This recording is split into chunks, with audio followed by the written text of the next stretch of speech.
এই বিষয়ে আমরা আরো বিস্তারিত খবর জানবো। ময়মনসিংহ থেকে আমাদের সাথে এই মুহূর্তে যুক্ত হচ্ছেন সুলতান মাহমুদ কনিক।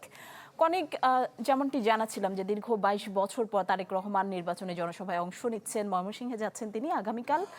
তার জনসভা ঘিরে নেতা কর্মীদের মাঝে উচ্ছ্বাস কেমন দেখছেন এবং সব শেষ মুহূর্তের প্রস্তুতির খবর জানাবেন।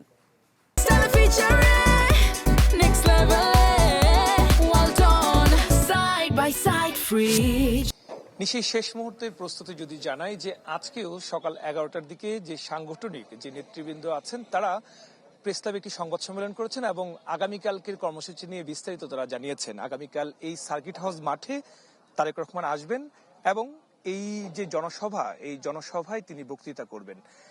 দীর্ঘদিন পরে যেহেতু তিনি এই ময়মনসিংহের মাটিতে আসছেন, সঙ্গত কারণে নেতাকর্মীরা যারা আছেন, যারা দীর্ঘদিন ধরে তারেক রহমানকে কাছ থেকে দেখতে পারেন না, তারা কিন্তু এক ধরনের উচ্ছ্বাস নিয়ে অপেক্ষায় প্রহর গুনছেন কখন তাদের প্রিয় নেতা এই মাটিতে আসবেন এবং দিক নির্দেশনামূলক বক্তৃতা রাখবেন, এমনটি তারা প্রত্যাশা করে আছেন। এবং তারা বলছেন যে এটি স্মরণকালের একটি সবচেয়ে বড় জনসমাবেশ হবে, যেখানে তারেক রহমান আগামী দিনের পথ চলায় নানান ধরনের নির্দেশনা দিবেন নেতৃবৃন্দকে।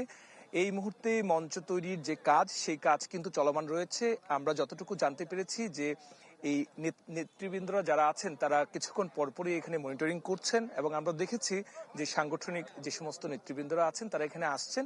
পাশাপাশি বিভিন্ন গোয়েন্দা সংস্থার প্রতিনিধিদেরকে আমরা দেখেছি। যেহেতু অনেক বড় একটি জনসমাবেশ এখানে, সেই সমাবেশকে ঘিরে যেন নিরাপত্তাজনিত কোনো ধরনের ঘাটতি না থাকে সেই বিষয়টি নিশ্চিতের জন্য নেতৃবৃন্দের সাথে আইন শৃঙ্খলা বাহিনীর একটি সমন্বয় সাধন করছেন এবং সবাই আসলে অপেক্ষার প্রহর গুনছেন যে কখন তাদের নেতা আসবেন।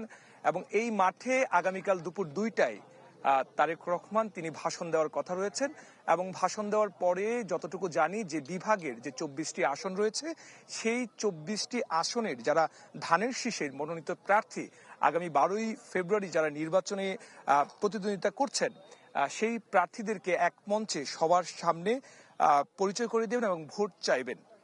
সঙ্গত কারণে এই প্রোগ্রামটি যেন সফল হয় তার জন্য যে ধরনের প্রস্তুতি দরকার সেই প্রস্তুতি কিন্তু চলছে। অনেক নেতাকর্মী এরই মধ্যে আমরা যতটুকু জানতে পেরেছি যে এখনই চলে আসা শুরু করেছেন এবং রাতে বিভিন্ন জায়গায় তারা অবস্থান নেবেন এবং আগামীকাল সকাল থেকে এই সার্কিট হাউস মাঠে তারা অবস্থান নেবেন। নিশি, অনেক ধন্যবাদ আপনাকে। দর্শক দেখছিলেন 22 বছর পর কাল ময়মনসিংহে যাচ্ছেন বিএনপি চেয়ারম্যান তারেক রহমান, সেখানকার প্রস্তুতি সবশেষ খবর জানাচ্ছিলেন সুলতান মাহমুদ কনিক।